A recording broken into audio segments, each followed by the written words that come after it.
Mark Grayson is not a hero.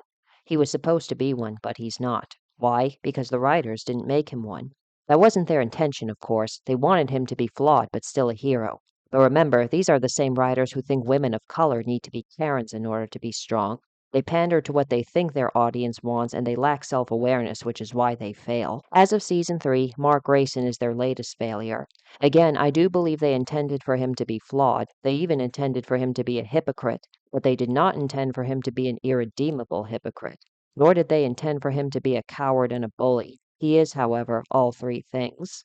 It actually starts in season 2, episode 1, when Mark asks Cecil to call on him again. I talked about it in my last video, but I need to go more in depth. Mark claims he's better and stronger and ready when he's clearly not. He's unstable and reeling with guilt, which Cecil sees right away. He encourages Mark to focus on his family and personal life. In other words, he wants Mark to actually heal. He knows Mark won't heal if he uses saving lives to avoid the pain he's in, so Cecil patiently and even gently tells him no, not yet. You can't stop me. I don't need your permission to be a superhero.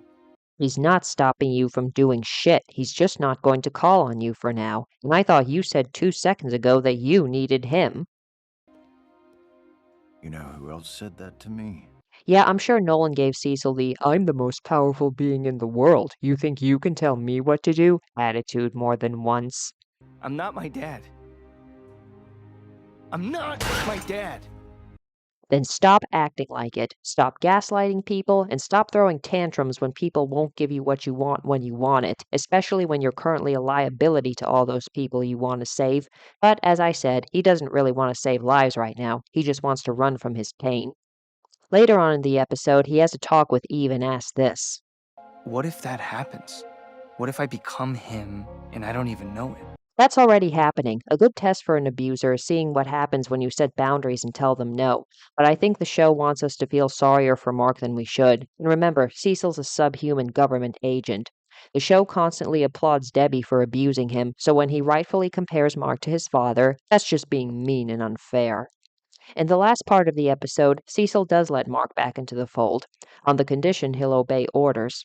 Cecil rightfully gives him leeway when Mark defies orders to save Atlantis, but then in episode 3, Mark is guilt-tripped by William into leaving with Nualzot, a strange alien Mark knows nothing about, and for all he knows is lying to him, which he is. Cecil gives him an earful. No, he can't go to another galaxy. Is he insane? Mark whines about how Chicago was his fault again because, he totally should have just surrendered to his dad. Or better yet, he should have just pulled Aladdin's lamp out of his anal cavity and wished for the total destruction of the Viltrumite Empire. God, this kid's martyr boner is annoying. Cecil orders him not to go, reminding Mark that he promised to obey Cecil's orders if Cecil let him back in the field. I need to listen to myself before I listen to you. Your father felt the same way. Yeah, if Mark is going to do something this stupid and break his word, I do not blame Cecil at all for stooping to this level of emotional manipulation. Before Mark goes, he calls Amber to tell her where he's going and pawns off telling his mother to her. His mother, who nearly takes her own life in his absence. So, Mark is not like his father just by acting like an entitled asshole. He's also like his father for leaving his family behind for his own selfish reasons under the guise of helping others. Mark goes, comes back, and is confronted by a rightfully pissed Cecil. And when exactly were you planning to tell me you were back? I mean, it's not like you didn't know. Notice that Mark and Debbie love to sneer at Cecil for his surveillance, but whenever they need something, whether it's medical attention or a verbal punching bag, they expect Cecil to come running like a dog or a lackey. Cecil calls out Mark for breaking his word, and that's something that really needs to be emphasized. Cecil trusted Mark, at his word, that he would obey Cecil's orders, even after that entitled tantrum he threw at the diner, and Mark just fucked off protecting Earth, his home, planet that's attacked practically every day, with the flimsy excuse that the Guardians could keep an eye on things. When he gets back, he sneers at his employer for being angry at him, and when Cecil tells him the Guardians were almost killed again while Mark was gone, this is how Mark responds. What I did out there, what I found, was important. He doesn't give a shit. It's all about him. So Chicago was all his fault, but the Guardians almost dying because he chose to abandon Earth, that's not his fault at all. Right. Keep in mind there are no consequences for Mark for breaking his word to Cecil and brushing off the Guardian's near deaths. Mark is completely justified because of what really happened, what he found, And because it's Cecil. So far, Cecil has done nothing cruel, extreme, or unnecessary to be treated this way. He protects the entire planet while bending over backward to protect and accommodate Debbie and Mark, not just out of convenience, but out of compassion. He cares. He's a bank, a hospital, a shoulder to cry on, and a verbal punching bag all rolled into one. Yet the writers still tried to paint him as a callous control freak because that's how Mark and Debbie see him. But it's Mark and Debbie who are the entitled assholes in this story, not Cecil. The writers let them walk all over Cecil just because he's a government agent, just because he's authority. And one of the best ways for a character to be viewed as strong and heroic is to defy authority no matter what. I mean, that trope works so well in Twilight, so why not Invincible? Oh, and yeah, Mark's mom is fine too. No consequences there. She's more than happy to adopt her husband's new affair baby when Mark comes home. Season 3 starts well for Mark. Thanks to Cecil's training, he's gotten much stronger, faster, and more endurant. But writers, if you think you can con me into believing Mark could beat someone of Anissa's age, strength, and battle experience after only 3 months of training, my opinion of your self-awareness must take yet another nosedive. Anyway, Doc Seismic kidnaps every superhero in America, save for Mark and Eve. Mark gets his ass kicked by centipedes. Again, try to gaslight me into thinking he could beat Anissa. Eve is injured, and it appears all hope will be lost. Then an army of Reanimen appears to free the heroes, beat the centipedes, and Darkwing 2 takes out Doc Seismic. Mark is understandably shocked when he's rescued by a Reanimen, but he soon overcomes that and...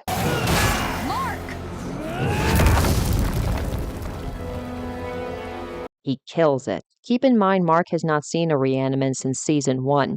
So far, he has no idea that the current Reanimen are made from cadavers. For all Mark knew, that was an innocent lobotomized human who needed help. And Mark went in for the kill right away. Funny, that alone would make Mark irredeemable, but it doesn't stop there. Darkwing 2 delivers an unconscious Doc Seismic. Mark gives him a smack and demands to know what he's doing here. He yells to every hero present that Darkwing 2 and the creator of the Reanimen are murderers. Darkwing 2 acknowledges that he's right, but he's better now, thanks to Cecil. Better? You should be in prison. Yeah, Mark, we should totally give up on someone who is alone, severely mentally ill, and only killed criminals, spoken like a true Viltrumite, because the purpose of prison isn't, dare I say it, rehabilitation, it's strictly for punishment. This kind of reminds me of Arcane, when Jace tells Vi he could have her arrested for trespassing. Vi, who was thrown in prison when she was no older than 16, without a trial or even a prayer of getting out, remarks how much people like Jace love to throw that threat around because they'll never know how horrible it is to be locked in a stone box and forgotten forever. Getting back on track, I want you all to notice that Mark was very eager to publicly expose Darkwing 2 and Sinclair's crimes, even specifying that Sinclair nearly killed William. But he didn't seem so eager to expose his father's crimes on Thraxa, did he? I hope you like it here with your new friends. I guess they don't know you the way that I do. Then why don't you tell them? Remember, Mark doesn't have the audience's perspective. As far as Mark knows, Nolan has pulled the same long con he pulled on Earth, pretending to be a benevolent protector, lying about his past, grooming another woman, hell, grooming the whole planet for an eventual Viltrumite invasion. Yes, you say out loud that Nolan killed thousands of people. Yes, you say he denounced your mother as a pet. But that's not mourning the Thraxans. Why did Nolan kill thousands of humans? To intimidate you into joining him in conquering the planet. But oh, the Thraxans don't need to know that. Just hug your dad, yell at him a bit, cuss him out, then fly away, selfishly abandoning an entire planet of innocent people to Daddy Dearest's tender mercies. Okay, he does come back, but only after being persuaded to by his father. He was willing to fly away, which says a lot about a recurring aspect of Mark's character. His trauma makes him obscenely self-absorbed. He abandoned Earth to save the Thraxans from meteor showers, and then he was prepared to abandon them as well when the true threat against them was potentially his own father. And don't get me started on poor Andressa. She's all, poor Nolan, he was so lost and hurt when he came here. Do you think he told her that he used his own son as a meat grinder? He groomed her like he groomed Debbie, but Mark doesn't tell her what Nolan did to him. He barely says anything, even when they have a minute alone together. Because he doesn't want to distress her? If so, then this is another example of how Mark is like his father. Nolan also thought he was protecting others, especially his family, by keeping his true self a secret. Like Debbie, Andressa truly believed she married a flawed but good man. But unlike Debbie, she died thinking she married a flawed but good man, all thanks to Mark, which is absolutely sick. And for all Mark's ranting about wanting Darkwing and Sinclair in prison, why didn't he try to take his father to a Thraxan prison? Because his father is more powerful than him? Because he's his father? Probably both. This is really not looking good for Mark. When Vidor and Thula arrive, they leave a trail of destruction and Thraxan corpses before Mark and Nolan can even blink. Nolan takes on Vidor while Mark is left with Thula. Yes, Mark was willing to fight beside his father to save the Thraxans. His father who did this, and this, and this. And get this, you're gonna love this. During the battle with the Viltrumites, Mark actually tried negotiating with Thula. Wait, we don't have to. So, Mark will speak calmly and reasonably when he's faced with a Viltrumite who just committed genocide, but a colleague who just saved him, the woman he loves, and every superhero in America, no, he doesn't deserve a calm, rational negotiation. He needs to do as Mark says right now. And I can't help but notice a profound difference between Thula and Cecil. One is a powerful Viltrumite, while the other is a defenseless old human. No, this is definitely not looking good for Mark. After refusing to be calmed down by even Immortal, Mark barges into Cecil's office and slams his hands down on his desk, demanding to know why two criminals are working for him. They murdered people. They should be in prison. Then why did you try to negotiate with Thula on Thraxa? She murdered people. Why didn't you immediately attack her like you immediately attacked Darkwing too? Cecil remains calm and explains to Mark that Sinclair and Darkwing now save lives. That is bullshit, and you know it! So, according to Mark, Darkwing and Sinclair are irredeemable because they're murderous criminals, meaning that Mark believes all murderous criminals are irredeemable and should be locked up forever, no questions asked. Then why did you cover up for your father on Thraxa? Why didn't you warn the Thraxans about him? Why didn't you try to take him to prison? Cecil makes the comparison of Mark being a killer after what he did to Angstrom Levy, and Mark is right, that was different, for Sinclair at least, but that's not the root of Cecil's argument. Mark had to kill Angstrom Levy to save his mother and brother. He had to cross a moral boundary to save lives, which is exactly what Cecil is doing. Cecil made his feelings regarding Sinclair perfectly clear in Season 1. Shut it! I feel dirty even talking to you. But the Reanimants slowed Omni-Man down and have now helped save every superhero in America. Cecil politely requests that Mark stop being such a hypocrite, and Mark's reply is to threaten to stay until both Sinclair and Darkwing are back in prison. Now, a lot of people claim Cecil escalated the situation by leading Mark into the White Room.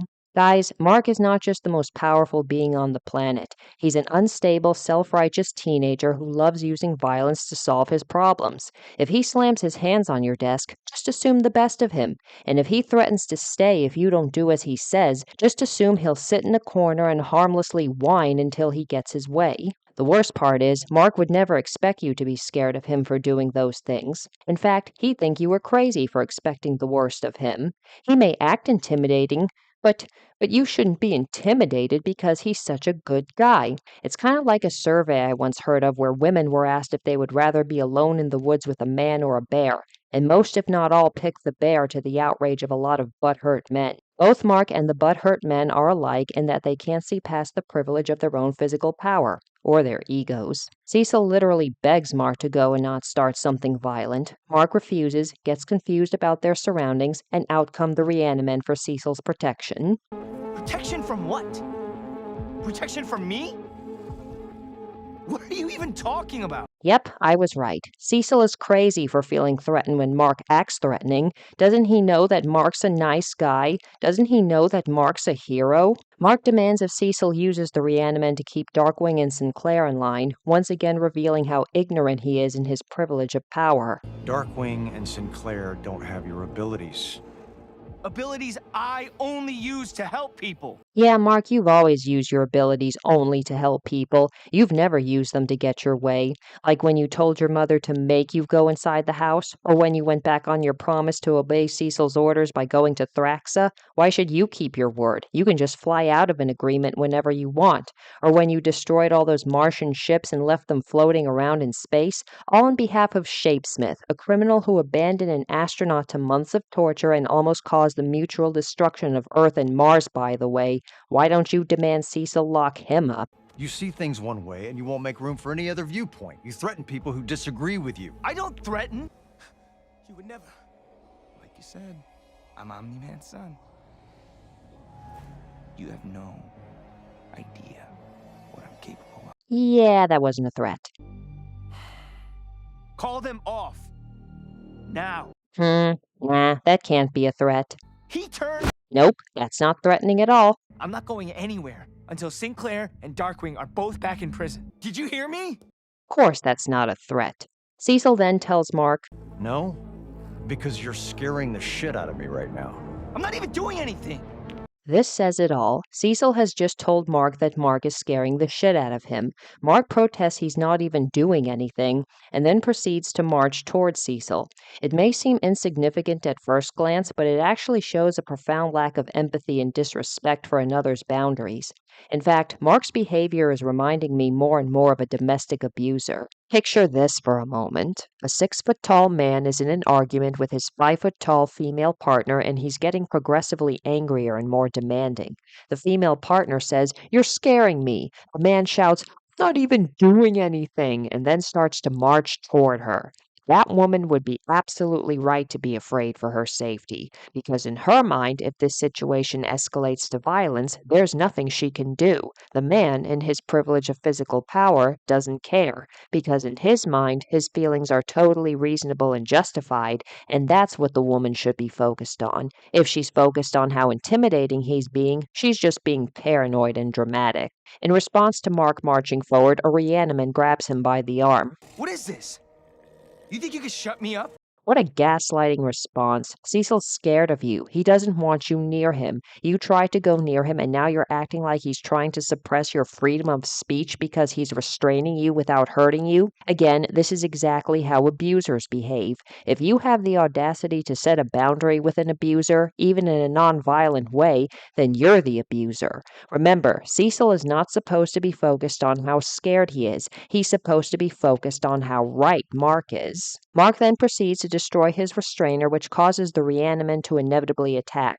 This violence, coupled with his gaslighting, feels like Mark's outrage comes less from Cecil's quote-unquote crimes and more from Cecil thinking he can defy the righteousness and judgment of the most powerful being on the planet. Mark continues to accuse Cecil of trying to censor him, while Cecil points out that everyone working at the GDA already knows. He then pleads with Mark to stand down so they can talk it over. Mark destroys the rest of the reanimen and replies with this. Is that all you got? So he doesn't want to talk. He just wants to keep up the violence. And note that he wants to keep up the violence because, so far, he has the upper hand. Remember that because it's going to be important later. Cecil reveals an army of reanimen and for the gazillionth time asks Mark to stop. Not until you admit to everyone what you've done. Really? I thought you just wanted Sinclair and Darkwing back in prison. Cecil says he doesn't want to hurt Mark, meaning hurting Mark is a last resort for Cecil, but Mark does not feel the same way about Cecil.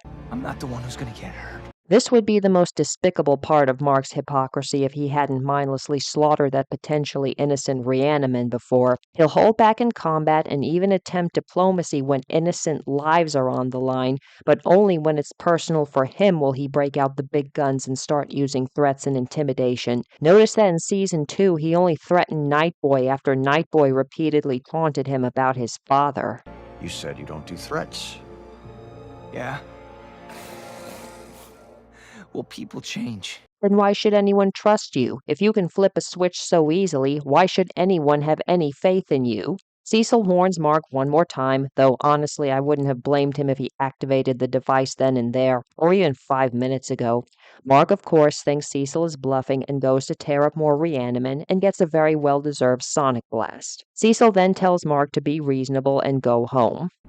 We are so far past reasonable. Jesus! So Mark has no problem threatening Cecil and tearing shit up when he's certain he has the upper hand, but when Cecil reveals he isn't as helpless as he appears and uses an effective weapon against Mark, what does Mark do? Does he double down on his beliefs and continue to fight against overwhelming odds? Of course not. He runs like a chicken shit. That is not the behavior of a hero. That is the behavior of a bully, a coward. In fact, Mark is behaving exactly like Todd from Season 1. Todd had no problem harassing Amber and beating up Mark, but when Amber kicked him in the balls, he ran like a chicken shit. When Mark didn't flinch from his punches, he again ran like a chicken shit and didn't come back to school for 3 days. You put a weapon inside me? With what you can do, and after what your dad put us through, you're goddamn right I did. And you'd think Mark would agree. I mean, wasn't he terrified he'd turn out like his father? What if that happens? What if I become him and I don't even know it? I hoped I'd never have to use it, but You said I wasn't my dad. Did you even believe that? I'm sure he did after you almost got beaten to death on behalf of the planet. Then you threw a tantrum when Cecil rightfully refused to let you back in the fold, broke your word to him and gallivanted off to another galaxy, abandoned Earth for 2 months when Earth should be your first priority, didn't express a shred of remorse that the Guardians were almost killed, again, censored vital information about the upcoming Viltrumite invasion, and showed that you'll abandon any sense of reason or restraint when things get personal for you. Mark may have been willing to choose death over joining the Viltrumite Empire, but he doesn't have to officially join them in order to fit right in, because he totally does. I mean, do you think Mark was thinking about anyone but himself when Anissa threatened to kill him in Season 2? I'll admit, Cecil's plan for Mark to feign allegiance was a double-edged sword. Anissa could order Mark to start conquering while she chaperones for a while, after all, but if there was a hint of strategy or cunning in Mark, he would have used Anissa's promises for the planet against her. He could have said something like, "All right, I'll take over the planet, but you need to prove you want what's best for humanity. I'll compile a list of the most powerful, corrupt humans that need to be eliminated, the ones who profit the most from human suffering, and you come back with your medical technology and food and climate change tech. If you do that, we can take the planet with a minimal loss of life. You said dead humans don't benefit you, after all." I think you should go now. But he didn't even try to manipulate her. He just threatened her. Do you think Mark was thinking about all the people Anissa could kill if he died? That she could conquer the planet by herself? That unlike his father, she has no personal attachment to the planet and could easily make Chicago look tame by comparison? No. He was only thinking, I need to prove I'm not like my father, even if it kills me. Well, Mark, you've certainly proven the point I made about your trauma. It makes you obscenely self-absorbed. So, after running like a chicken shit, Mark reaches the Guardians and continues his gaslighting streak by shouting that Cecil is trying to kill him.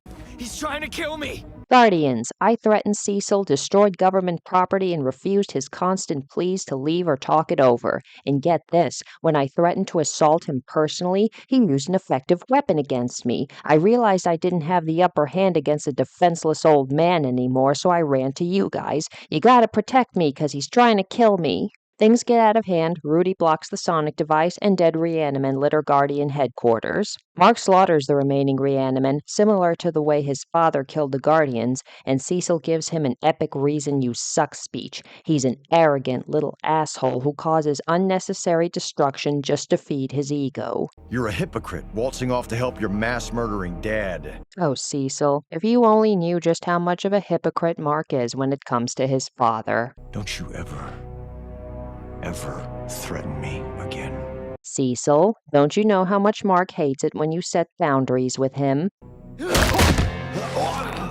I will never work for you again. We're done. And if you ever come near my family again, I will kill you. So Mark ran the first several times Cecil used the sonic device on him, but only now he's choosing to attack Cecil because Cecil is completely helpless. Jesus, I was an idiot to believe Cecil. No, Mark, I was an idiot to think you'd be a hero and not a coward. Mark goes home and tells his mother, Eve and Oliver, an undoubtedly watered-down and self-victimized version of what happened, which Debbie gleefully eats up. But even if Mark did confess the whole truth to her, she wouldn't give a shit. She would just act like the mother of a lot of abusive men and say that her precious, sensitive, traumatized boy is always in the right, and oh yeah, Cecil is her abuse victim already. You know, I've been remarking on Mark's cowardice a lot, but maybe his behavior towards Cecil isn't entirely due to cowardice. Remember, who was it who taught him to dehumanize Cecil? Who was it who told him he could blow off his employer whenever he wanted? Who dismissed slaughtered GDA agents as bullet holes and bloodstains in the upholstery? Who acted like a spoiled brat when a kitchen cabinet door wouldn't close? Who demonized Cecil first because he shattered the Graysons' privileged little bubble?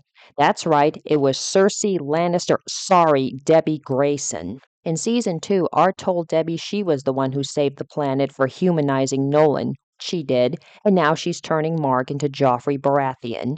There's further evidence Mark's entitlement came from Debbie and not Nolan in season 1. During Mark and Eve's heart-to-heart after Amber dumped him, Eve hears the echoing boom of the hammer in the distance. Eve wants to check it out because, innocent lives could be in danger, but Mark dismisses it as none of their business. The world was fine before he became a superhero, and it'll be fine, no, better if he quits. This is from a boy who fought 3 Flaxen invasions and held a dying old woman in his arms. The most disgusting part is when Mark tries to project his self-absorbed tantrum onto Eve, saying she quit the Guardians after Rex cheated on her. Eve snaps that yes, she quit the Guardians after Rex's infidelity, but she's not going to ignore the world when it needs her. Keep in mind Mark is behaving this way because a girl dumped him, not because his mother died or something, and this is before Nolan revealed his true colors. But judging from Debbie's flippancy about the Mauler twins' attack on the White House and only caring that Nolan will be alright after going into another dimension, it's safe to assume Mark grew up hearing dismissive shit like that from Debbie his whole life.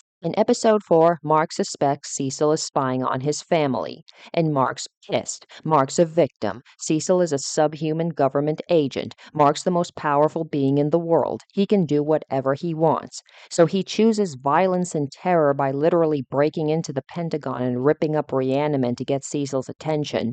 Fortunately, he gets an extremely well-deserved sonic blast for his efforts. What are you doing here, Mark? Other than costing taxpayers millions of dollars and assaulting a government institution, that's a felony, right? Might even be treason. So, Mark's a criminal now. By his own rules, he needs to go to prison. But since when has this cowardly little hypocrite ever lived by his own rules? The season continues to feed me more bullshit about Mark developing as a character. He mercy kills Immortal and swears to Oliver that after Conquest and Angstrom Levy, he's learned his lesson about not killing immediate threats. But that falls flat when Mark abandons his own family to stay with Eve.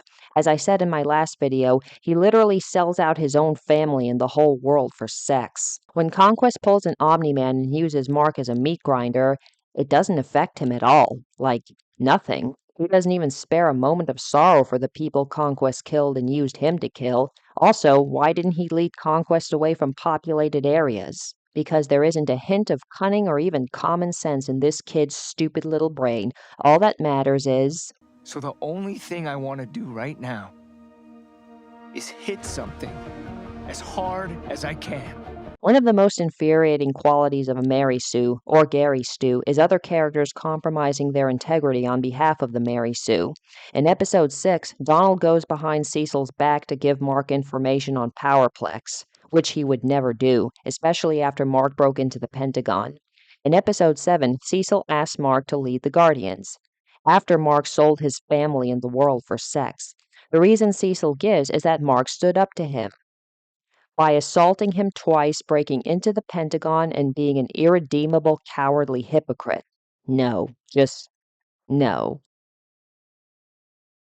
Cecil is in the right. Cecil is my favorite character in all of Invincible. He also has his own brand of cowardice, and taking practicality too far turns him into a fucking idiot. His communication skills certainly took a nosedive when Mark confronted him about Darkwing and Sinclair. He could have assured Mark that along with their psychological reprogramming, they are on very tight leashes, like how they both have bombs implanted in their bodies and that they're confined to their quarters when they aren't working. Oh, and how a Viltrumite 10 times worse than a Nissa is on his way, while Mark and every hero in America nearly died to Doc Seismic. What's more important, Mark, Sinclair and Darkwing being in prison, or the total enslavement of planet Earth? That would have gotten Mark thinking, but it wouldn't have been enough in the long run. Mark may have compromised for the sake of the Viltrumite invasion, but afterward he would have demanded that they both go back to prison, for good, no matter what. Cecil still would have ended up defying Mark or lying to him. But the biggest failure in communication on Cecil's part is his failure to inform Mark that he himself was once adamant against working with criminals, though he and Mark were not the same. Because, there's a profound difference between threatening your boss and taking immediate action before quietly accepting the consequences. Getting back on track, Mark has already been working with a criminal for years, Cecil himself. Cecil's story would have stopped Mark cold and gotten him to think for a while, but I still think he would be self-righteous enough to demand Darkwing and Sinclair's incarceration once the Viltrumites were dealt with, especially after talking to William and Rick again. So, Cecil loses with Mark either way. Then why bother? Because there was still a chance he could have kept Mark on a leash until the Viltrumites were dealt with at least. And if he couldn't, when Mark demanded that Cecil tell everyone what he was doing, Cecil could have said, "All right, Mark, let's go to the Guardians right now." They go to the Guardians, Cecil reveals he's working with Darkwing and Sinclair, and then, plot twist, he launches into the story about his scar, the Order of the Freeing Fist, his incarceration, and the lessons he learned. Even if he couldn't win over Mark, his story would have won over the Guardians. Had Mark continued to protest, he would have just looked childish and self-absorbed to everyone, and if he threatened Cecil again, well, no one would be on his side. But no, Cecil had to act like a dictator in front of a bunch of superpowered beings and torture a friend of theirs with absolutely no context. What the hell were the Guardians supposed to think? If I hadn't seen what happened in the White Room, I would have assumed Cecil was turning into Stalin. We can be the good guys, or we can be the guys that save the world. We can't be both. Postdoc Seismic, you haven't saved shit. Yeah, I get that your past is personal, but if sharing it will keep Mark on a leash and the Guardians united until the Viltrumite threat is over, you need to share it. You're director of the Global Defense Agency. You have a professional obligation to do everything in your power to protect planet. If you're too much of a coward that you can't even share personal information to keep the planet from total destruction, you need to resign. Right now. Cecil also should have known that once he activated the sound device in Mark's head, it was all over. Mark, in his infinite hypocrisy, would never trust Cecil again. Instead of activating the device, he could have signaled to the people monitoring the White Room to call the Guardians and inform them Mark is assaulting a government facility and making threats. He could have even shown the Guardians the video recordings of what happened since everything is monitored in the GDA. Cecil is supposed to be extremely pragmatic, but he did not do everything in his power to de-escalate the situation and keep everyone united. He was so focused on keeping Mark on a leash that he lost sight of the bigger picture, stopping the Viltrumites. And let's face it, you have to be very careful with this philosophy. You can be the good guy, or the guy who saves the world. You can't be both. Sometimes it's necessary to sacrifice justice in order to save lives. Just ask William, what's more important to you, locking up Sinclair or your best friend's life? For Rick, we can't give you justice, but we can give you a second chance at a happy life with your boyfriend. That's the harsh reality of the invincible world. Good people can almost never have their cake and eat it too. But remember, this philosophy also came from a wolf in sheep's clothing. He trafficked Rex Splode, experimented on him, and used him to kill. One of the people on his list was his former student, Cecil Stedman. Even before he revealed his true colors, his tone always implied that all life, including innocent life, was just a cold-blooded math equation to him. And let's face it, despite the horrors he inflicted on Rex, he was really no better to Cecil. Cecil wasn't deranged and he's a normal human, but Radcliffe still stuck him in a prison filled with superpowered criminals. Anything could have happened to him. Cecil risked his own life to save Radcliffe's. Radcliffe could have at least arranged for him to have a normal human as a cellmate instead of one that could squash him before he could blink. Rehabilitation. More like experimentation. I think Radcliffe has a fetish for creating people. Cross between Victor Frankenstein and Josef Mengele. Maybe that's why he sent Rex to kill Cecil in the comics. I made you, and I can unmake you. Radcliffe didn't give a shit about the world. He just wanted to pay his dues as director until he could call his own shots and run his own private little kingdom. He was manipulating Cecil. He wanted Cecil to lose his good heart to practicality. What Cecil really needs to understand is that Radcliffe's philosophy would be an absolute gift to the Viltrumites. Anissa was spouting a lot of facts. Humans are destroying the planet. Billions of lives will be lost even if you don't count the weekly monster attack. If we surrendered to the Viltrumites, we'd get advanced healthcare, food, and protection. Our population would boom. Our planet would physically thrive. And hey, all it would cost is our freedom, especially our freedom to be who we really are. If we can't understand that, well, the Viltrumites can be the good guys or the guys who save the world. They can't be both. And let's take that one step further. In Season 2, General Talia asks why Viltrumites were breeding with other races if they believe in racial purity. Nolan gives the answer in Season 3. There are less than 50 pure-blooded Viltrumites left. So, part of Nolan's mission was to see if humans were compatible with Viltrumites. He even implied this when he almost beat Mark to death. What's 17 more years? I can always start again.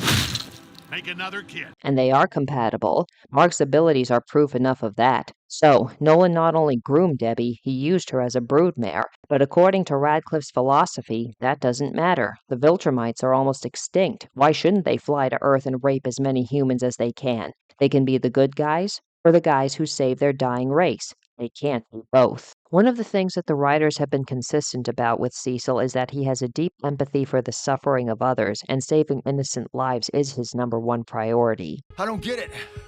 You're gonna set that thing off? Kill thousands? What for? We won, Cecil. Ask the families of the 17 if they agree. But a victory? No.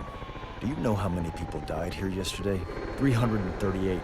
338. The sooner you get up to speed, the sooner people stop dying. But when Cecil loses his heart to total practicality, he turns into an idiot who loses sight of the bigger picture. It's proven that, throughout the show, he's always been at his best when his mind and heart work together. Even when Donald blew up the Graysons' home, Cecil already had the neighborhood evacuated, and he waited for Nolan to be away from people before dropping the hammer down on him. His willingness to sacrifice Mark was only because he had already exhausted every other option of taking Nolan out, and it was a decision he genuinely hated himself for. Even sending Damien Darkblood to hell was a good thing, and not just from a pragmatic standpoint. Remember, Damien deliberately provoked Nolan knowing he himself couldn't die, but others could if Nolan was pushed too far. Wife already suspects. How long until son does too? Nolan killed the Guardians, his supposed friends and colleagues. If he was willing to do that, it's safe to assume there's no line he won't cross, and Damien exposed his wife and potentially his son just so he could have the last word with Nolan. He was willing to sacrifice Debbie and Mark for a cheap shot at his opponent. Damien Darkblood is a demon by heart, not just by race, and then he has the audacity to say this to Cecil.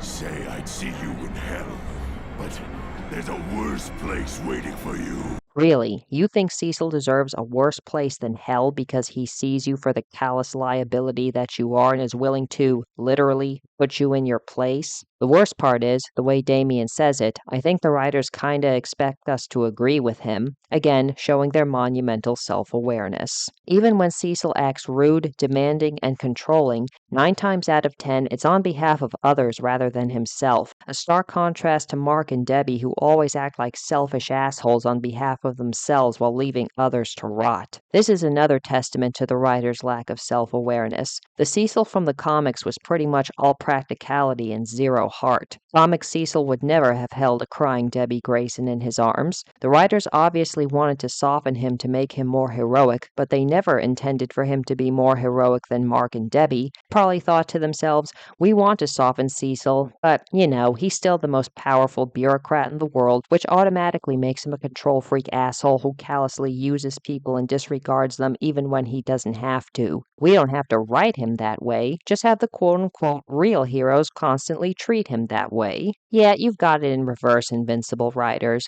I will take the rude jackass who literally sacrificed his skin and allowed himself to be facially mutilated on behalf of 17 people he didn't even know over a spoiled Karen who bitches about kitchen cabinets when countless people have lost everything to her husband, and a cowardly bully who thinks that a no-kill policy is the only thing that will keep him from becoming his father. Of course, I can't end this video without talking about Cecil's decision to keep Conquest alive. First, I need to say this. The Invincible writers are extremely inconsistent when it comes to characters making stupid decisions, and for establishing a character's power levels. To give 2 examples, Cecil and Donald believe Mark could beat Anissa after only 3 months of training, yet Mark is utterly decimated by centipedes Anissa could easily rip through. At the end of Season 1, Cecil wants to find Mark because Mark is the only one who could go toe-to-toe with Omni-Man. Yet he tips Nolan off by sending soldiers armed with weapons that even a 5-year-old knows wouldn't even scratch Omni-Man. Stupidity is fair game for the writers when they need to force the plot along. I've said Mark is stupid many times, but most of Mark's stupidity is consistent with a character who thinks with his fists and is obscenely self-absorbed. Cecil was stupid in dealing with Mark and the Guardians, but that makes sense because Cecil's mind and heart were out of whack. Cecil's decision to keep Conquest alive is obscenely stupid and not consistent with his character. From the recordings of the battle, Cecil would see how unstable and bloodthirsty conquest is. God forbid he breaks out, there won't be an Earth for the Viltrumites to conquer. That's not a risk Cecil would take. What Cecil would do is turn him into a reaniman and then plan to use him to take a less powerful, unstable Viltrumite alive to interrogate. When Mark and Debbie sold their families out for sex, the writers made them both irredeemable, and now Cecil has joined the club.